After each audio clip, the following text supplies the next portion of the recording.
a iniciar el tema del día de hoy, eh, agradeciéndole a Angelita Fajardo y dándole la bienvenida, pues que ha dado este espacio para concluir el tema anterior. Bienvenida, Ángela María Fajardo Arteaga, en su debut como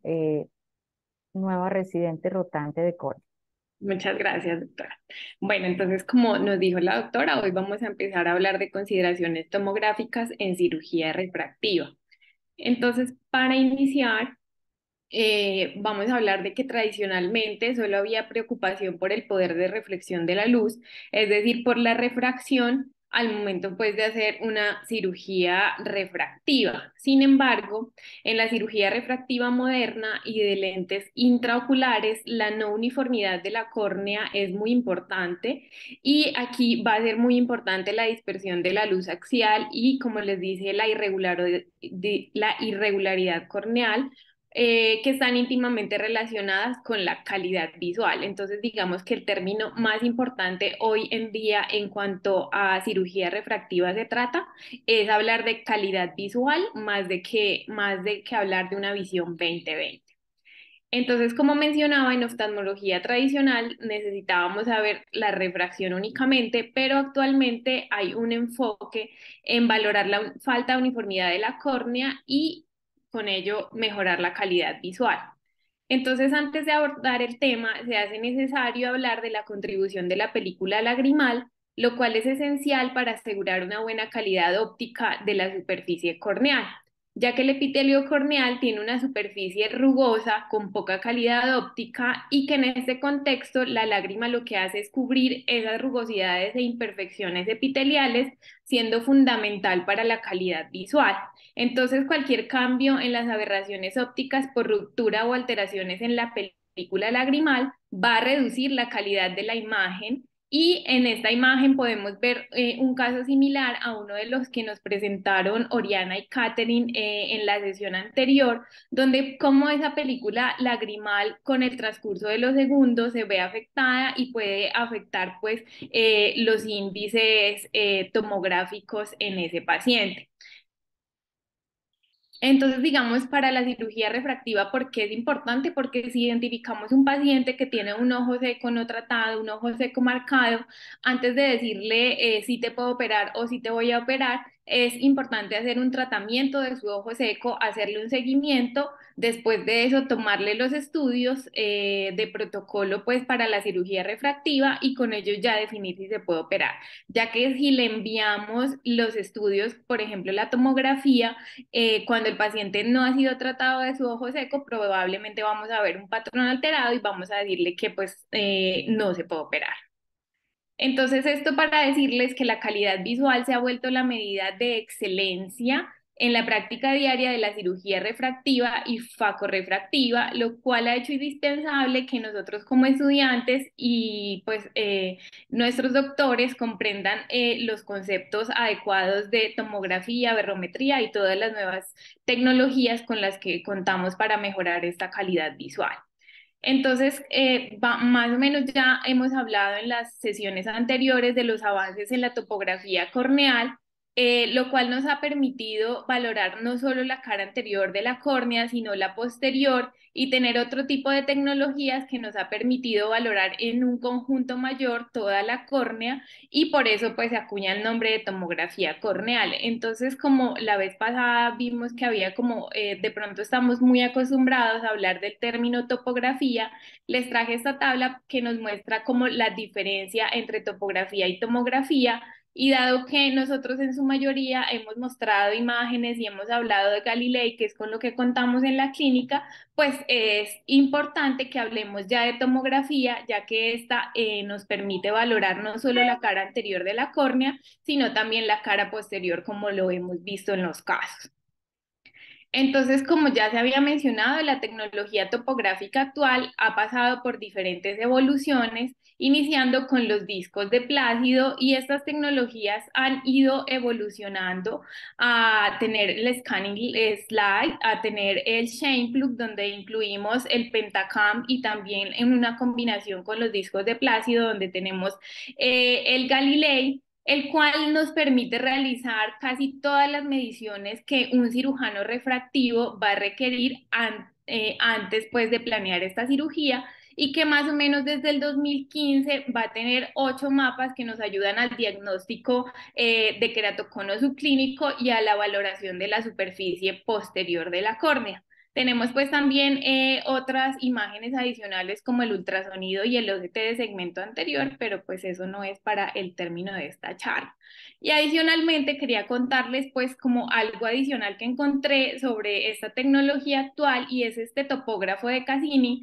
que lo mencionaban como un nuevo tipo de topógrafo que se basa en una tecnología de punto a punto que utiliza luces LED, aproximadamente analiza 679 puntos LED de color rojo, amarillo, verde y azul y proporciona una cobertura de la córnea central casi completa con una amplia captación hasta la periferia que puede ir hasta 10 milímetros. Entonces, este también mide la superficie posterior de la córnea de manera independiente y al movimiento del paciente. Y lo diferente, digamos que, como les acabo de mencionar, es que lo hace de manera independiente a la película lagrimal. Sin embargo, pues este tomógrafo es relativamente nuevo, por lo cual pues requiere más estudios para su validación, entonces solo lo traía de carácter informativo. También pues tuvimos una charla de aberraciones ópticas, de aberrometría, entonces para recordar pues estas son anomalías refractivas que van a degradar la calidad de la imagen, que es en lo que nos estamos centrando en esta charla. Entonces los defectos refractivos son frecuentes, mayormente los de bajo orden, que son miopía, astigmatismo e hipermetropía y sus combinaciones, pero también podemos tener otras imperfecciones que son las de alto orden, como el coma de la aberración esférica, que de pronto tienden a ser las más importantes por su contribución a la calidad visual. Y es importante que el advenimiento del aberrómetro nos ha permitido generar esa corrección de aberraciones ópticas cuando se hace necesario para evitar empeorar esa visión previa que tenía el paciente o esa calidad visual que tenía o que el paciente esperaba con la cirugía refractiva. Entonces, la importancia de este tema es que la tomografía se ha convertido en un elemento fundamental para obtener buenos resultados en la cirugía refractiva y también en la facorefractiva. Por eso es importante que nos ayude como una guía, que nos ayude a diferenciar córneas normales y sobre todo ese límite de córneas sospechosas en los cuales de pronto es mejor no operar a un paciente, ya que las córneas patológicas de pronto son mucho más evidentes y vamos a decidir de entrada que ese paciente no es candidato a cirugía refractiva. Entonces, digamos que ese límite o ese limbo entre la normalidad y la patología es en lo que de pronto nos vamos a centrar más hoy. Entonces, la tomografía es muy útil en la detección del queratocono y vamos a ver que también en formas subclínicas de queratocono como el queratocono frustro, también nos va a ser importante en detectar cambios corneales posteriores a la detección del queratocono frustro, aunque este, como su nombre lo dice, puede ser frustro y no evolucionar, entonces puede ser mucho más importante en la detección de queratocono subclínico o prequeratocono, que sí puede evolucionar con el tiempo. Nos permite hacer una planeación y seguimiento de la cirugía refractiva, un manejo de complicaciones asociadas a cirugía refractiva cuando se presentan y también puede servir para planificar tratamiento en córneas irregulares y el seguimiento y tratamiento con crosslinking.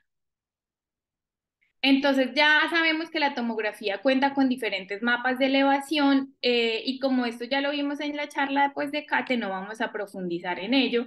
sino que vamos a mencionar algo muy breve. Entonces, dado que la córnea es asférica, sus medidas no van a ser iguales en todos los puntos, por lo tanto, la tomografía nos va a dar una serie de mapas de color en los que vamos a ver pues esas diferencias o esos cambios colorimétricos que nos demuestran cómo es la forma de la córnea. Entonces, la tomografía en Pentacam va a tener una exploración básica que es como una representación refractiva y va a constar de un mapa de curvatura sagital, de un espesor corneal, un mapa de elevación anterior y un mapa de elevación posterior, como lo vemos esta imagen, que además también tendrá una configuración predeterminada de color. Y en la tomografía de Galilei vamos a ver en la pantalla que la exploración básica es la curvatura axial anterior, el mapa de elevación anterior y posterior y el mapa de paquimetría corneal. Y es importante que el mapa de curvatura axial se va a correlacionar con los datos de la parte superior que están señalados pues en la zona azul y es básicamente lo que va a medir una queratometría. Entonces, para resolverla, el interrogante, ¿cuál es la importancia de los mapas de elevación? Y es que nos van a servir para valorar la progresión del queratocono, el cual, como ya sabemos, afecta primero la cara posterior de la córnea, lo cual no va a ser visible durante el examen oftalmológico bajo lámpara de hendidura, ya que podría corresponder a un queratocono subclínico o a un prequeratocono, y esto se va a continuar con un compromiso de la cara anterior, pero ya en la fase tardía, correspondiendo a un queratocono, que es cuando de pronto ya va a ser visible. Entonces, siendo así, en un paciente sospechoso de queratocono, vamos a preferir que se incluyan en estas tomografías la valoración de la cara posterior de la córnea, ya que esto nos va a permitir descubrir tempranamente estas alteraciones corneales y en sí como predecir el riesgo de ectasia que va a tener este paciente tras la cirugía refractiva. Entonces también es importante recordar el mapa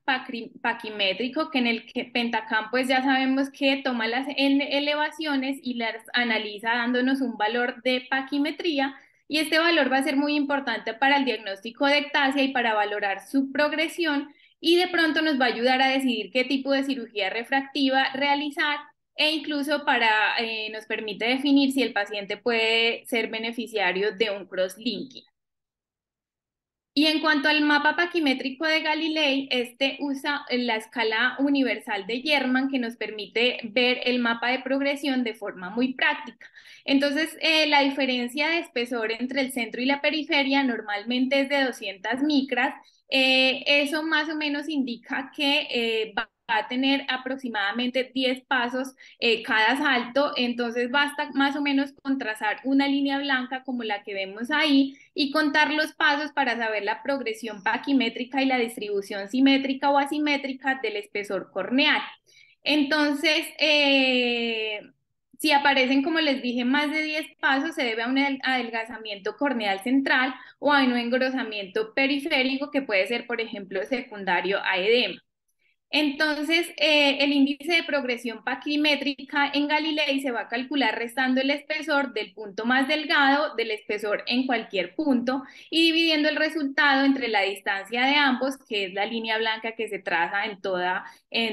este mapa. Y este se va a considerar normal si es menor de 40 micras. Entonces, el TPR es un índice descrito por el doctor Arce, que es el índice de progresión en cuanto al espesor, y lo podemos ver con una fórmula que es la que muestro pues aquí en la gráfica, o también se puede hacer de manera manual, como les acabo de mencionar, trazando la línea blanca y contando pues como los saltos para ver la localización de la zona más delgada del cono, y esto es lo que nos va a permitir, como vemos en las imágenes laterales, es más o menos describir o imaginarnos pues cuál es la imagen tridimensional de esta córnea, y como les decía es normal si es menor a 40-45 micras. Bueno, sí, de esto pues había que decir que este índice todavía pues no se encuentra validado ni está incluido en el Galilei, sin embargo pues él ya ha reportado sus estudios en la literatura e informó pues como que prontamente podría salir en la nueva configuración del equipo. Entonces en Correcto. cuanto al... Sí, está desarrollándolo el doctor Carlos Ujú, Arce, validándolo para incluirlo como un software en el Galilei. Pronto. ujú. Bueno. Entonces, el análisis de paquimetría vemos pues que el punto más delgado solo tiene una buena sensibilidad y especificidad para el queratocono, pero para el paciente sospechoso no es tan alta esta sensibilidad y especificidad, por lo cual no podemos como considerar solo un criterio, sino como hacer un sumado de criterios. Y aquí de pronto lo más importante es que cuando tenemos una córnea menor o igual a 500 micras, que se desplaza más de 1 milímetro o 10 micras del centro pupilar hacia temporal e inferior, vamos a decir que tiene un queratocono hasta que se demuestre lo contrario, o si este es el único hallazgo que encontramos pues a nivel tomográfico, pues vamos a decir que probablemente es un sospechoso de queratocono. Entonces, en cuanto al BFS en el Galilei, recordar que vamos a hablar aquí de la elevación y no de la curvatura, donde el equipo lo que hace es tomar la esfera ideal corneal y la superpone con la superficie anterior y posterior de la córnea que estamos valorando. Entonces, si analizamos los mapas de Galilei, vamos a tener que los mapas a la izquierda, en los que el centro tiene que ser verde, como se muestra aquí, pero si este centro es amarillo, significa que se está achatando o protruyendo, como vemos en la imagen del centro, en la que los mapas anterior y posterior lo que relaciona o menciona el doctor Arce como una lengüeta en la tomografía, y esto nos va a indicar que la superficie es asimétrica. Y en la derecha tenemos el signo de huevo frito, que nos indica el pico del iceberg o el máximo valor, pues que nos demuestra que hay una alteración también en esta tomografía. Entonces los valores de BFS normales en Galilei van de más o menos 5 micras y van a estar en color verde, y un BFS anormal que corresponde al primer amarillo va a ser mayor a 10 o 12 micras, y un BFS anormal posterior, que es el segundo amarillo, va a corresponder a mayor a 15 a 17 micras. Entonces, existe una serie de patrones de tomografía corneal normales y otros que se consideran sospechosos y patológicos, y entre estos hay patrones redondos, ovales, corbatines astigmáticos, y es importante reconocer si son ortogonales, enantiomórficos, o si son patrones irregulares. Como ya sabemos, estos patrones de curvatura se van a dividir en 4 grupos. Entonces, en el grupo A se van a encontrar córneas simétricas que mantienen la ortogonalidad y el enantiomorfismo. En el grupo B se rompe la simetría, pero se va a mantener la ortogonalidad y el enantiomorfismo. Y en el grupo C ya se pierde la simetría y la ortogonalidad, y en el grupo D ya vamos a ver patrones especiales o irregulares, como los vemos aquí. Aquí en esta otra imagen podemos ver otros patrones corneales basados en la forma, con los cuales vamos a valorar pues la simetría.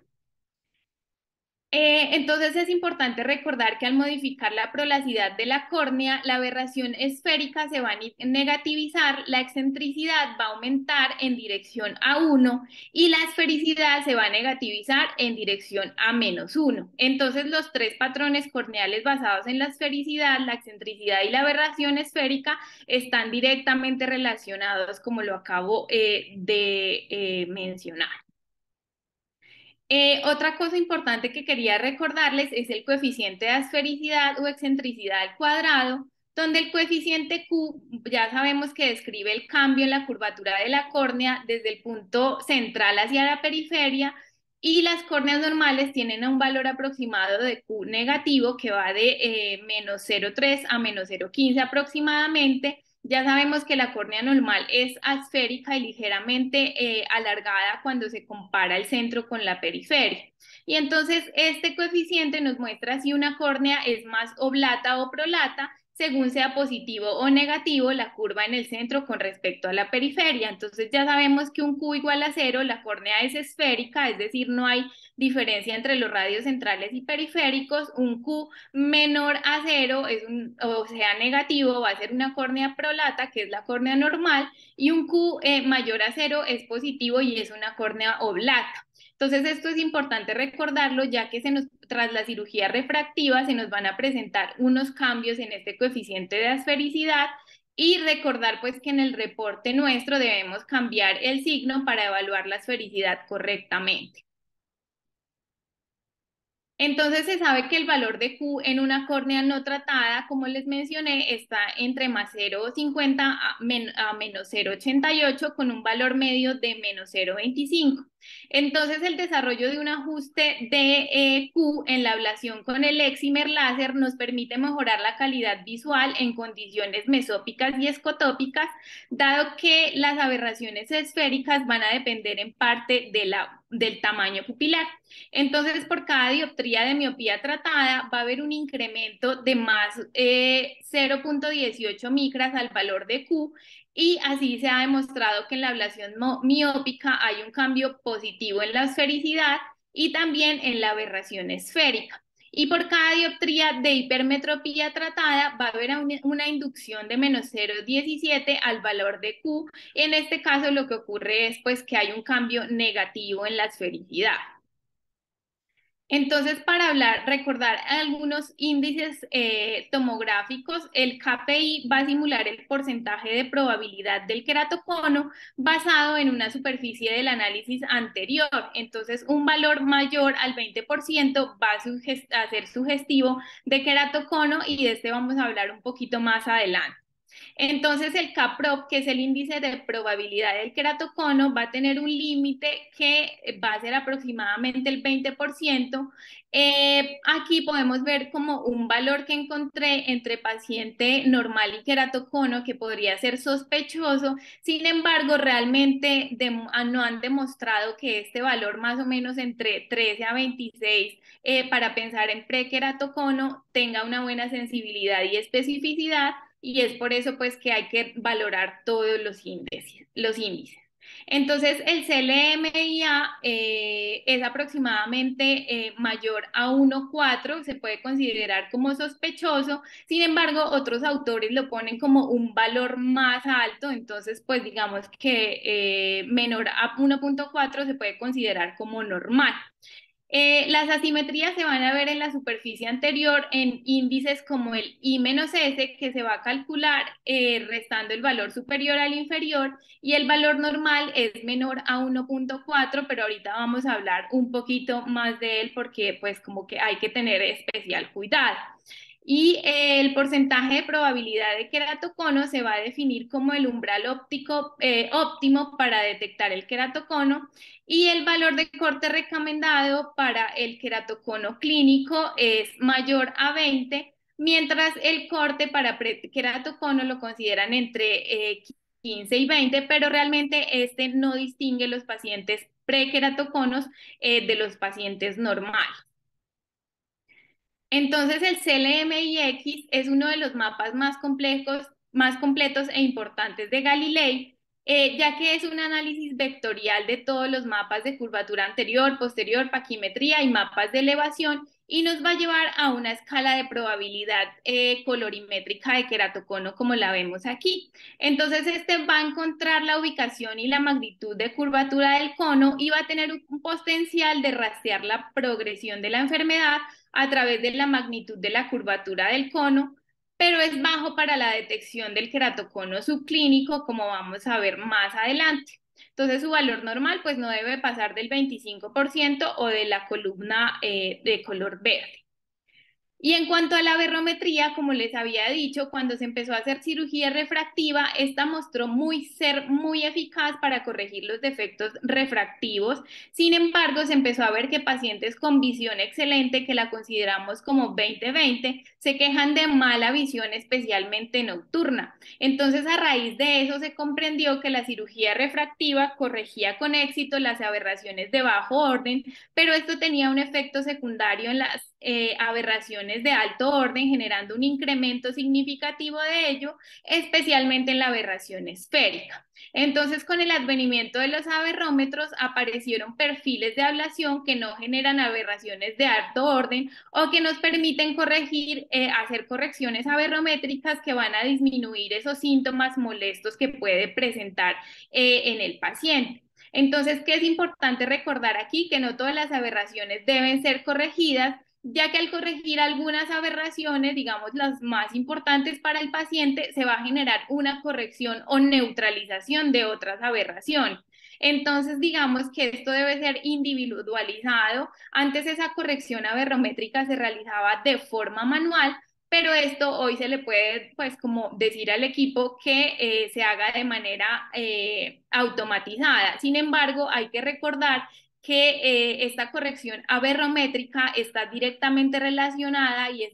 directamente proporcional al consumo cuando se hace la cirugía refractiva. Entonces, si corregimos las aberraciones completas en todos los pacientes, de pronto nos va a ver en un registro de un aumento del consumo al momento de realizar la cirugía. Entonces, Angelita, pásate un momentico al anterior. Acabas de decir que el equipo hace, digamos, la corrección por su propia voluntad. Realmente, lo que uno hace es indicarle al equipo qué quiere que haga. ajá, Entonces, si uno tiene, y ahorita pues vas a hablar de los límites en donde, cuándo pensar en corrección aberrométrica o no, ¿sí? Cuando uno tiene un nivel de aberraciones de alto orden por debajo o hasta 0,5, uno puede hacer el tratamiento refractivo tratando de no modificar esas aberraciones previas a través de un tratamiento que se llama aberration free, ¿sí? sí, Supuestamente libre de aberraciones. Por otro lado, uno puede, si se sale de esos límites, elegir, de acuerdo a la necesidad, si hace un tratamiento eh, basado en wavefront corneal o basado en wavefront ocular. Bueno, eso lo podemos hablar un poquito más adelante, pero básicamente el equipo hace lo que uno le diga, ajá, sí, doctora. ¿ok? No, no lo que él Ese, piensa que es mejor, sí, señora. ¿ok? Sí, gracias. Continúa. Entonces, como les decía, del conjunto de aberraciones, la aberración esférica y el coma son las más condicionantes para al relacionarlas con la calidad visual y estas son las que más incrementan cuando solo se corrige un defecto refractivo. Entonces, digamos que si queremos corregir las aberraciones y al corregir todo se nos pasa ese grosor o ese espesor corneal al momento de hacer la ablación, podemos, como decía la doctora, decirle al equipo que de pronto hagamos la corrección de estas aberraciones, que son pues las que nos pueden generar más déficit en la calidad visual. Entonces, como les mencioné, pese a conseguir una visión 20/20 tras la cirugía refractiva, hay personas que se encuentran insatisfechas y que se van a quejar de la falta de nitidez o fenómenos disfotóxicos, especialmente nocturnos. Entonces, estos fenómenos se van a atribuir a los cambios generados por la cirugía en la esfericidad corneal y en la inducción pues, de aberraciones de alto orden, sobre todo a nivel esférico. Entonces es importante decir que la aberración esférica inducida va a ser proporcional a la cantidad de refracción en dioptrías tratadas. Entonces, si es un paciente al que tiene un defecto refractivo alto y vamos a a proponer pues una cirugía refractiva y adicionalmente debemos tener en cuenta que probablemente sí se requiera hacer la corrección de esas aberrometrías debido a que al ser el defecto refractivo tan alto nos van a empeorar esas aberraciones ópticas de alto orden. Entonces, la ablación convencional con excimer láser va a generar una forma oblata de la córnea que va a inducir un cambio marcado entre el área central tratada y la periferia no tratada.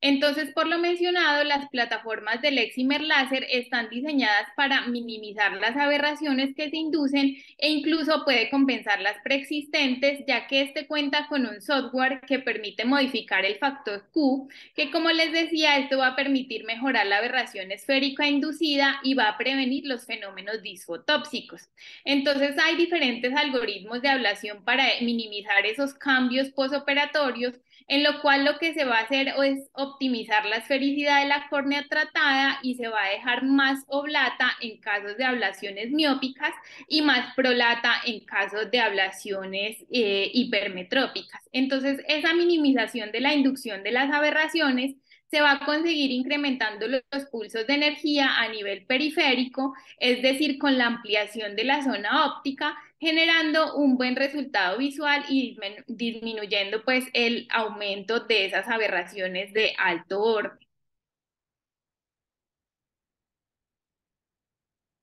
Entonces, digamos que al momento de planificar la cirugía refractiva, vamos a definir que es importante valorar el espesor corneal total y central y adicional otros índices que voy a mencionar ahora, el límite de curvatura, y esto nos va a permitir definir qué cirugía le voy a ofrecer a un paciente, que puede ser un LASIK, una técnica de superficie como PRK o un trans-PRK, una cirugía facorefractiva o una implantación de la intraocular. Entonces, para la planificación de la cirugía refractiva se debe tener en cuenta que el tejido corneal sea suficiente para que la profundidad de la ablación propuesta, dependiendo de las dioptrías a corregir, sea seguro. No se han determinado, digamos que a nivel general, estos límites de ablación máxima. Sin embargo, en base a este estudio tomográfico que incluye las paquimetrías, se van a recomendar los siguientes parámetros, de los cuales el primero y el último vamos a profundizar un poquito más. Entonces, ellos recomiendan una paquimetría prequirúrgica límite de 470 micras, un espesor estromal residual de más de 300 micras, no superar una ablación mayor al 20% del grosor corneal central, dejar un lecho estromal residual del 60% del espesor estromal total o un porcentaje de tejido alterado menor al 40%. Sin embargo, como les decía, estos valores no son rígidos, pueden ser variables en diferentes estudios y pueden ser mayores en algunos o incluso en otros pueden ser menores a estos datos y no han demostrado, pues digamos que en algunos seguimientos no han demostrado la aparición de ectasias postquirúrgicas.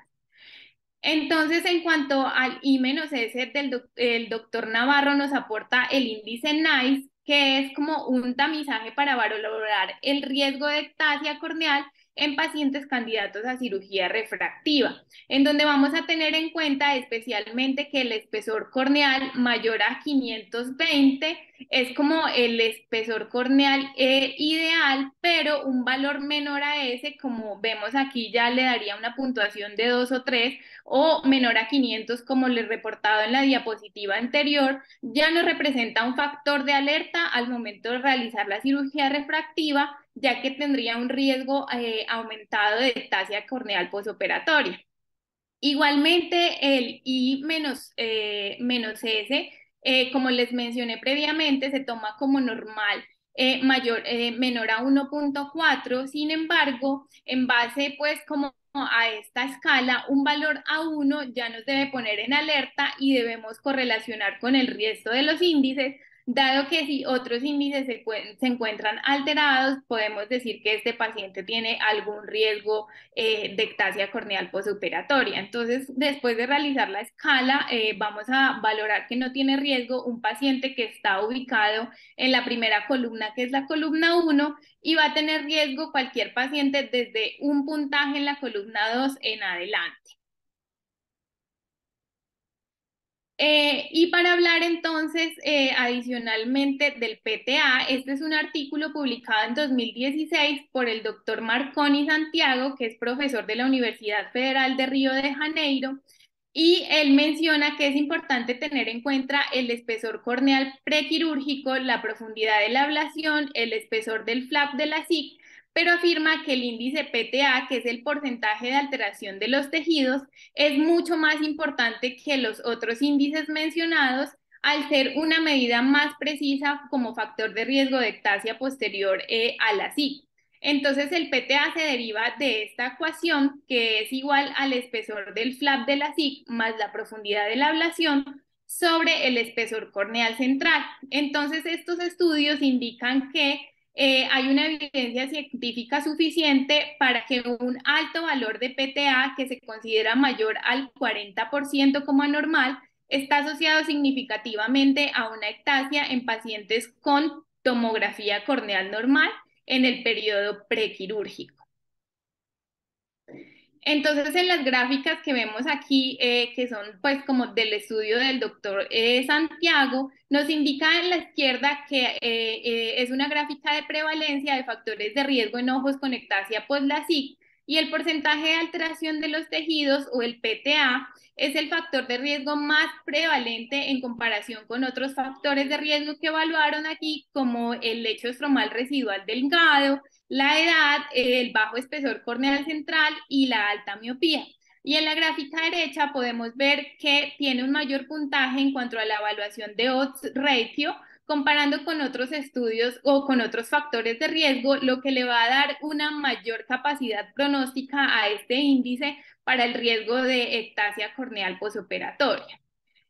Entonces, este índice se puede ver o lo podemos medir de manera manual en el Galilei. Entonces, aquí hicimos el ejercicio en el Galilei de la clínica y podemos ver un paciente, pues como que pusimos un paciente que va a ser llevado a una cirugía refractiva, a quien le hicimos el cálculo del PTA y pusimos pues, entonces primero que se iba a hacer un LASIK con un espesor del flap de 110 micras, una profundidad de ablación de 50 micras y el PTA nos dio en 28%, es decir, que es un rango seguro, ya dado que es menor al 40%, como lo propone Marconi, es decir, que este paciente al realizar el procedimiento va a tener un bajo riesgo de ectasia corneal postoperatoria.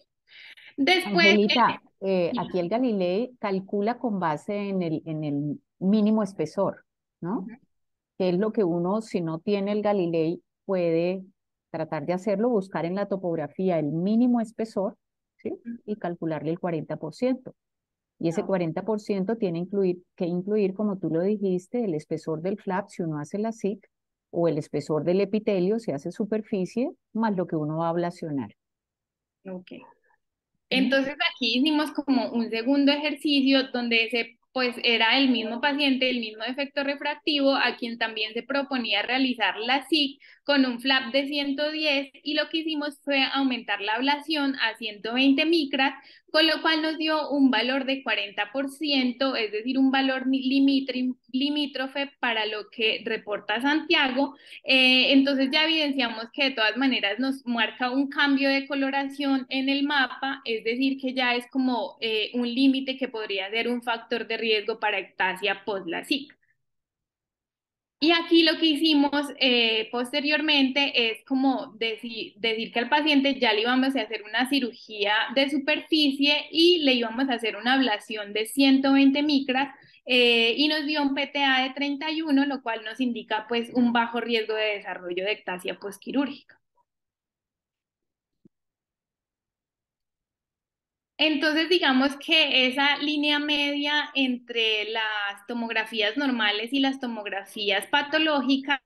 está el queratocono subclínico que abarca dos categorías que son la sospecha de queratocono y el queratocono frustro. Digamos que para cualquier variable cuantitativa vista en esta gráfica incluye un ojo normal, un queratocono subclínico, un queratocono frustro y un queratocono y existe una superposición, como vemos en la gráfica, entre todas estas normalidad o patología. Entonces, esto hace que en muchas de estas tomografías encontremos algunos hallazgos, por ejemplo, normales y unos hallazgos sospechosos o algunos hallazgos patológicos y otros sospechosos.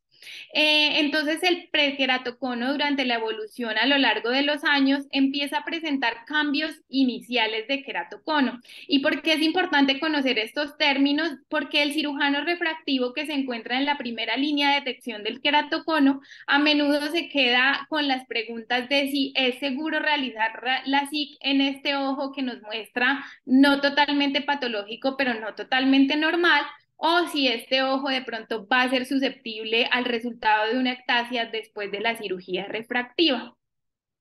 Entonces, el sospechoso de queratocono, que también se encuentra como un queratocono temprano o un prequeratocono, es cuando no se detecta, pues es el principal factor de riesgo para ectasia iatrogénica, es decir, es la complicación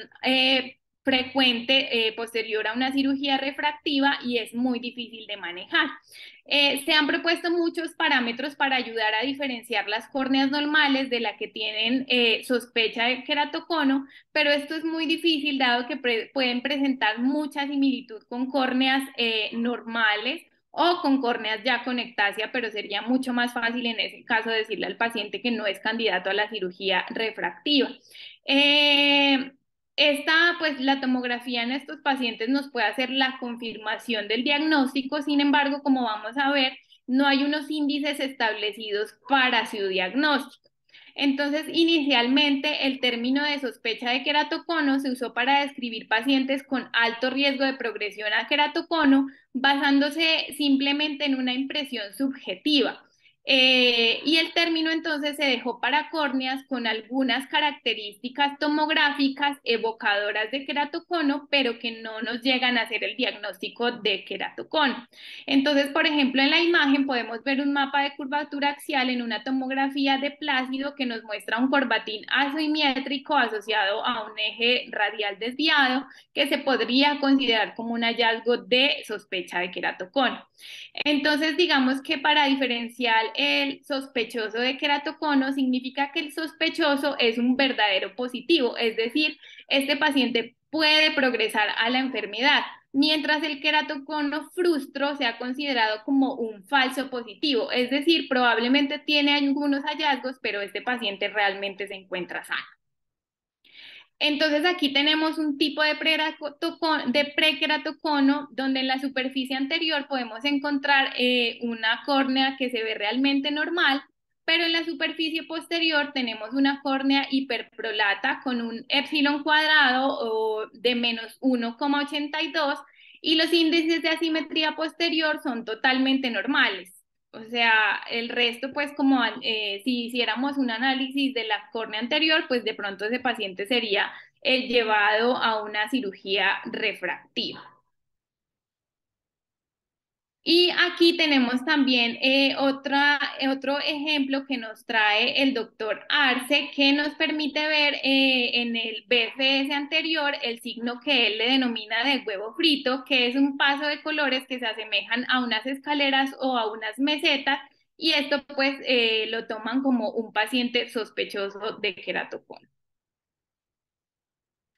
Entonces, como les mencionaba, digamos que el CLMIX es muy importante, sin embargo, podemos encontrar que en algunas tomografías vamos a tener un CLMIX de 0, pero no estamos del todo seguros de que ese paciente sí se encuentra con una córnea totalmente normal. Entonces podemos ver en la curvatura posterior que hay unas zonas de color naranja y donde señala la flecha vemos un círculo que tiene ya una zona roja que está por fuera del área principal de medida. Y al estar por fuera del área de medida del CLMIX nos va a reportar un valor de 0, pero este paciente ya podemos decir que es un sospechoso de queratocono porque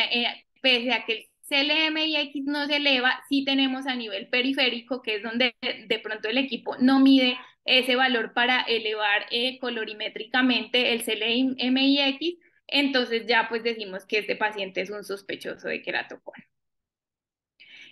Digamos que aquí traje otros criterios para la valoración del queratocono subclínico, pero en el ORBSCAN 2, que digamos que es lo único que encontré como a nivel de equipos que traen unos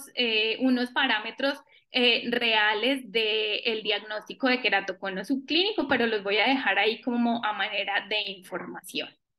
Y ya el queratocono frustro es un término de pronto más consensuado y conocido que se va a relacionar con una etapa de desarrollo de la enfermedad antes de presentar síntomas y que puede ser no detectado durante pruebas de rutina como la agudeza visual o el examen oftalmológico, pero podría ser importante diagnosticarlo a nivel tomográfico. Entonces, como les decía, este se define como una forma frustrada o incompleta, que puede también llamarse abortiva o inusual de queratocono, y que muchos autores lo pueden conocer como lo mismo. Un queratocono frustro es igual a un sospechoso de queratocono, pero como les decía, este es un falso negativo para la detección de queratocono que probablemente no va a progresar a la enfermedad, pero sí puede tener algún riesgo de desarrollo de ectasia posterior a la cirugía. Entonces, digamos que aquí les traigo los criterios de queratocono frustro del 2023 que emite el doctor Min Wang, que realmente estos criterios son para otros equipos pues que nos manejamos. Lo voy a dejar aquí con, pues como para informativo para poder como finalizar con la charla. Entonces, el queratocono frustro, como les decía, es un factor de riesgo clave para el desarrollo de ectasia corneal después de la ablación láser. Entonces, aunque se han descrito muchos sistemas e índices para facilitar la detección temprana de esta afección, el diagnóstico es clínico y se basa en varios factores, pero especialmente pues como que la confirmación va a ser a nivel tomográfico. Entonces, un paciente que es diagnosticado con queratocono frustro y desea una cirugía refractiva va a tener algunas opciones, incluyendo pues renunciar a la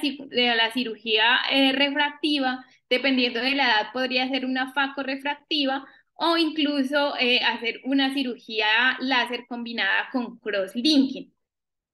Entonces, pues sobre el láser y el crosslinking, pues se sabe que la ablación con láser va a debilitar la córnea debido a la eliminación del tejido corneal que se genera y que el crosslinking lo que hace es endurecer y fortalecer más la córnea y este crosslinking va a aumentar además la elasticidad, compensando ese efecto de debilitamiento posterior a la cirugía de refractiva. Sin embargo, va a ser difícil predecir el curso de la cirugía refractiva al realizar posteriormente un crosslinking. Entonces, digamos que varios factores pueden afectar el nivel de seguridad que se ofrece al realizar un crosslinking junto con una cirugía refractiva en un paciente con queratocono frustro y un mayor riesgo de ectasia posoperatoria. Entonces, digamos que es importante el protocolo de crosslinking utilizado, donde hay algunas variaciones del protocolo. Sin embargo, independientemente del protocolo utilizado, se ha informado que puede haber estabilización de la ectasia o que sí puede haber riesgos de ectasias corneales postquirúrgicas. También es importante en la seguridad valorar la profundidad de la ablación realizada por el láser y el grosor residual del lecho estromal, ya que cuanto mayor sea la profundidad de la ablación con el láser, mayor será el debilitamiento de la córnea. Entonces aquí recomiendan que en pacientes con queratocono frustro, la profundidad máxima de ablación central debe ser menor o igual a 50 micras y el espesor del lecho estromal residual debe ser mayor a 350 micras. Entonces aquí digamos que hay una diferencia en los parámetros que vimos para un paciente que se encuentra dentro con una tomografía dentro de límites normales. Entonces, el tipo de cirugía láser se va a esperar que la ablación con excimer láser debilite la córnea menos que otros procedimientos y el tiempo y el orden de la cirugía láser respecto al crosslinking, pues vamos a encontrar diferentes estudios, mucha controversia. Algunos hacen el crosslinking antes de la cirugía láser, otros en tiempos diferentes, otros en el mismo tiempo quirúrgico, primero crosslinking y después láser, otros en el mismo tiempo quirúrgico, láser y crosslinking, y otros en diferentes tiempos quirúrgicos, iniciando con láser y posteriormente con crosslinking. Sin embargo, es probable pues que realizar el crosslinking después de la ablación, ya sea en el mismo tiempo quirúrgico o en diferente tiempo quirúrgico, pudiera generar mayores efectos de fortalecimiento que realizarlos de manera previa, porque al realizar la ablación después del crosslinking eliminaría parte de la córnea reticular que quedó pues como tras la cirugía refractiva. Sin embargo, realizarlo después de una cirugía o un procedimiento láser nos va a generar como una imprevisibilidad mayor a nivel refractivo. Angelita, pregunta, ¿cuánto te falta para terminar la presentación? Pues me faltan como 16 diapositivas. Sí, todavía falta. Y siendo este tema de crucial importancia, yo pienso que lo podemos continuar la semana entrante, Bueno, incluyendo, para que tengas esta otra sesión también, mapas epiteliales y el análisis genético, que es lo nuevo que hay para que si vemos como sospecha de cono tomográficamente, podamos saber qué posibilidad podría tener ese paciente de desarrollar una ectasia. Ujú. Yo te comparto información al respecto de esto Bueno, de los mapas genéticos. Y ya la siguiente sesión, porque creo que se te va toda la próxima en esto que estoy postulando, ya sí. tendríamos a la doctora Catherine Camargo continuando con un tema de absoluta actualidad. Estamos en la franja de refractiva y tener en cuenta el ojo seco en la evaluación preoperatoria de estos pacientes es fundamental. Pero básicamente lo que vamos a tratar aquí es la exposición del VIEWS-3, que fue publicada no hace ni siquiera 3 semanas, con respecto al impacto del estilo de vida en la superficie ocular. Creo que allí se nos pueden ir 2 sesiones, entonces por eso los encuadro en esto. ¿De acuerdo? De Próxima acuerdo. semana, entonces continuamos con Angelita y le sumamos mapas epiteliales que son un complemento para uno poder diferenciar si una córnea es realmente patológica o es sospechosa y el estudio genético. Y las 2 siguientes sesiones, porque no creo que se alcance en uno, el DIUS 3 de ojo seco y estilo de vida. A todos, Listo. muchísimas gracias. A ti, Angelita, y a las doctoras Oriana y Catherine por la presentación. Y los invito a ser también proactivos, preguntar, participar, cualquier duda que tengan, porque de eso aprendemos todos. Un abrazo para todos, que tengan un feliz resto de día y de semana y nos Gracias, muy encontramos amable. acá la Bueno, próxima semana. listo, muchas gracias, doctora. Buen día.